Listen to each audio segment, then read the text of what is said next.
Yeah, I want to say I'm very privileged to meet you, that you responded to this call to be here. I know this message was very widely circulated. There are many people who wanted to be, but they have not come, but you have come. So I want to congratulate you. It shows that you are serious about this particular topic of financial literacy, about wealth creation. That gives me the motivation to give all I have and all I can to you, so that when you go back, there's a difference. And I think I'm called King Emmanuel. I come from Lira here. I do business.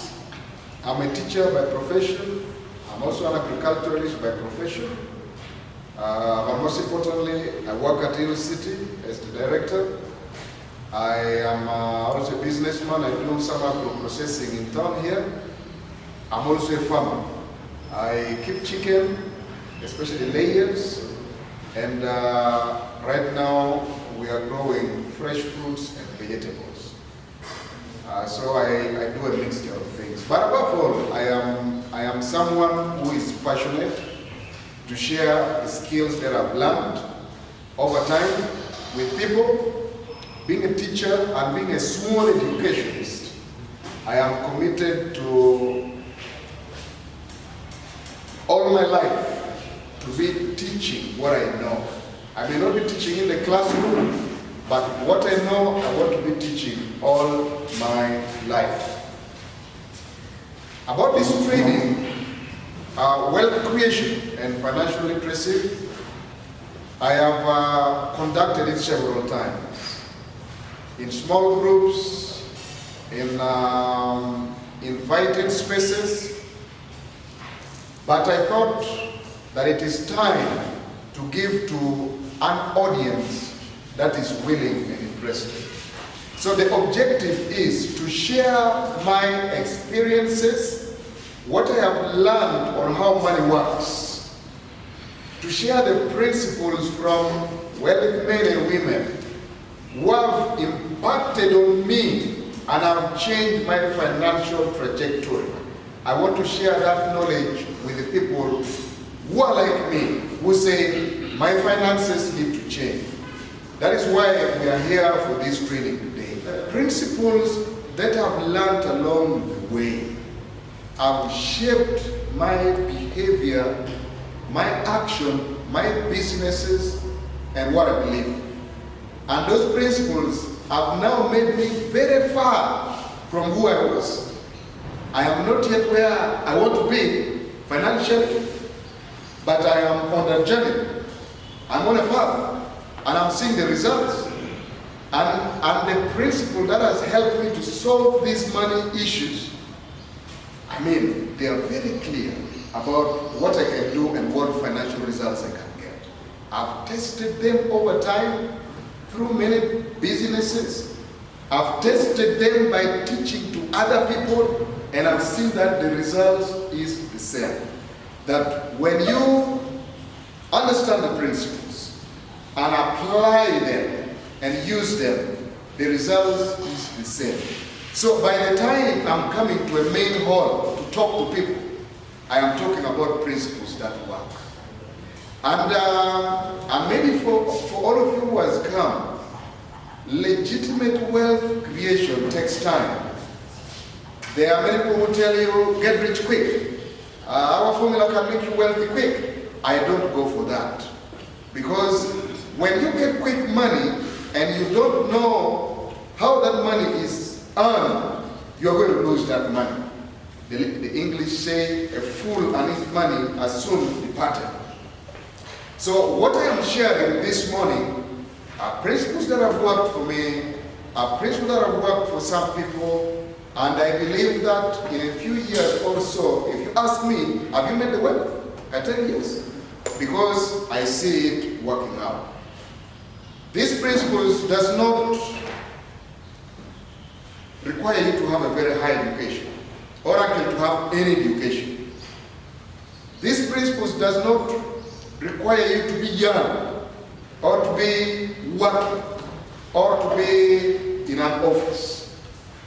These principles does not require you to have an inheritance, to say my father should first give me something to begin with. These principles requires you to have the turnaround inside and say, I think this is the right thing to do and I will commit to do it. Ladies and gentlemen, if there is something that steals so much from all of us, there's nothing that steals like poverty. You know, the situation and the condition where you do not have the financial resources to meet the most basic needs. You do not have the money to do what should have been done, either to yourself or to the people you love. There is nothing that reduces men and women to simple persons, that makes people to give up on their dreams and give up on themselves. There is nothing that makes you see the need you should have made for your child, for your family, and you cannot do it. There is nothing that stops us so much, like, you know, in your mind you can see the dream, but you never get to see them happen, like poverty. And to me, someone who does not lodge the fight against poverty in their lives and the lives of people around them, someone who says it is normal, someone who says I've given up, someone who says it is, I think I cannot reach it, I cannot believe it. If there is one war each of us should be launching every day, should really be the war against poverty. That we are getting all the tools, all the resources to fight this battle. Because if we don't fight, then we shall remain powerless. We shall remain with a vision that we cannot attain. We shall see the world as it should be, but never get to be there. So that makes me wonder. And people who tell you it's okay to be poor, it's okay not to have money, don't think about money, and just wait to go to heaven. When it comes to money, like we shall see later, many of us have opinions that are contributing to us not having money. Wealth is a topic that is often not talked about, neither in the families, neither in the schools, even among your friends. Just to talk about wealth, people want to look around.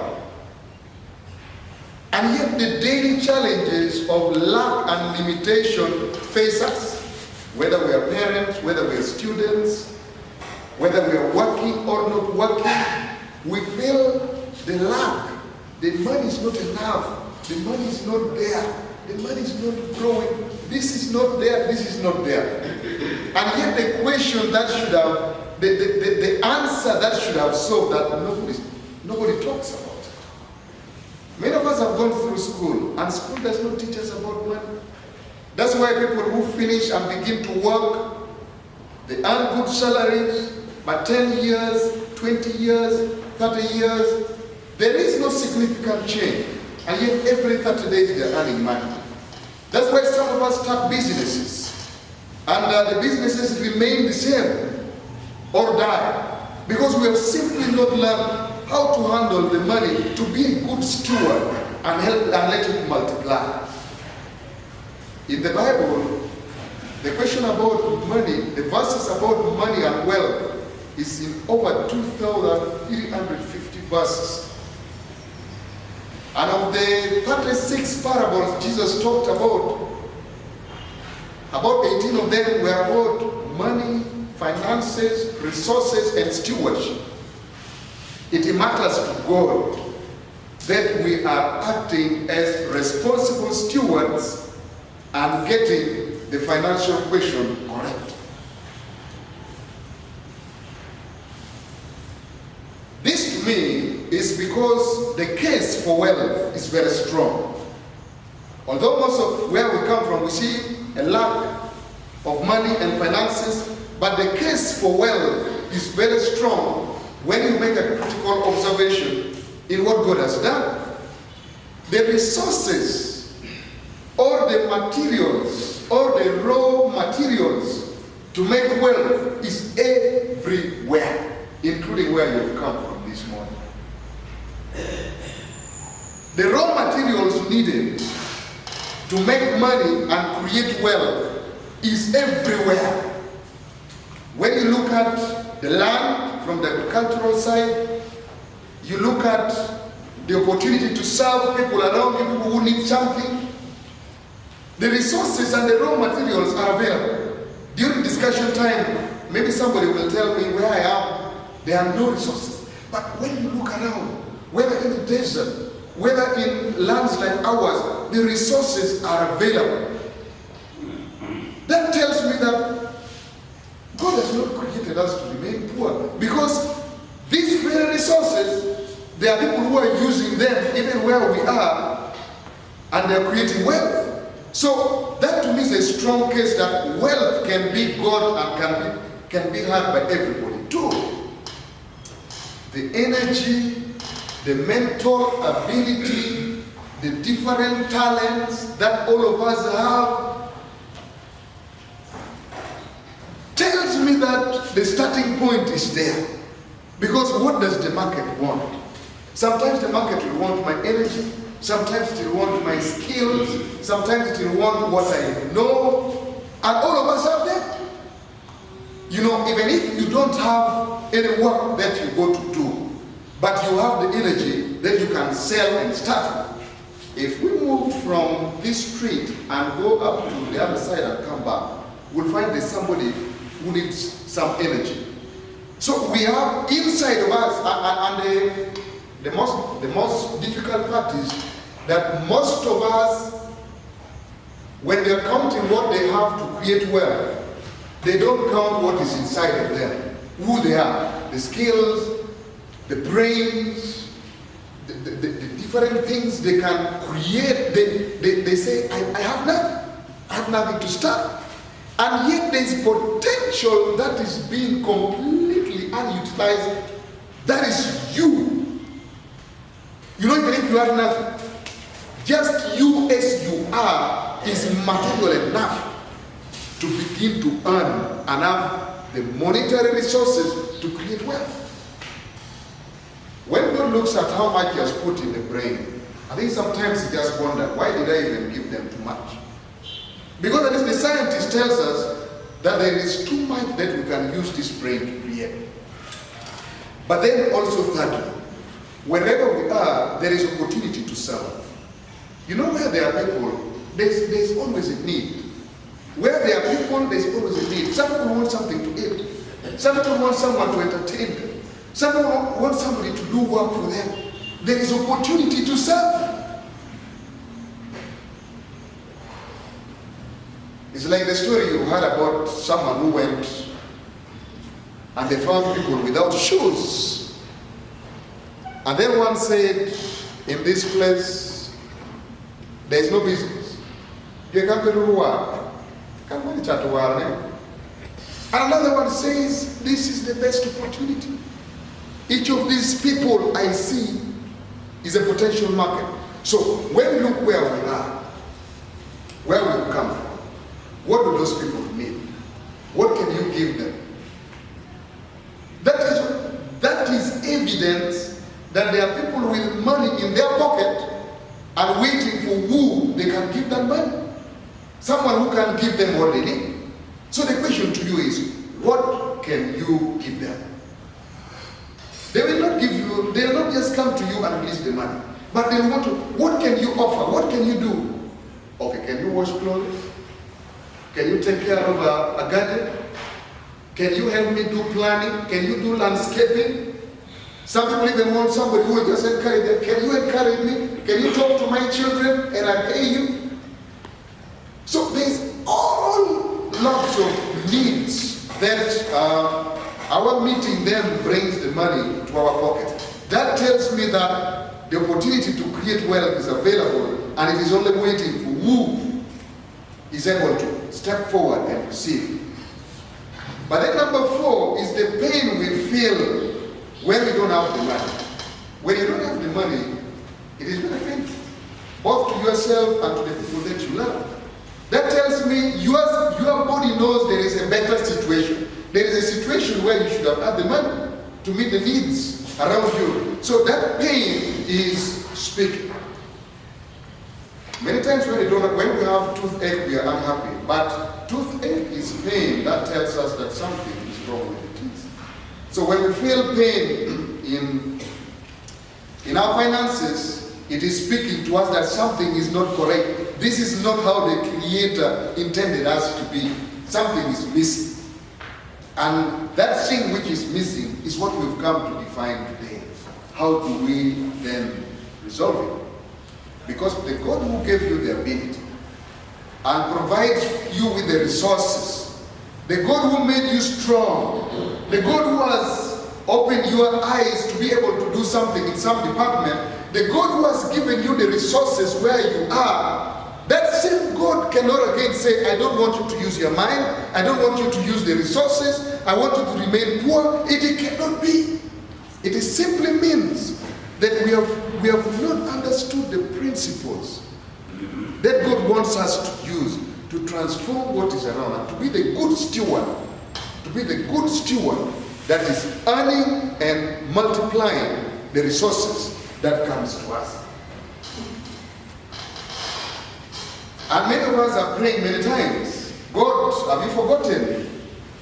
Can you open the floodgates of heaven? Can you send me a blessing? And God says, but the blessing is around you. The blessing is there. Why don't you just tap it? My teaching is not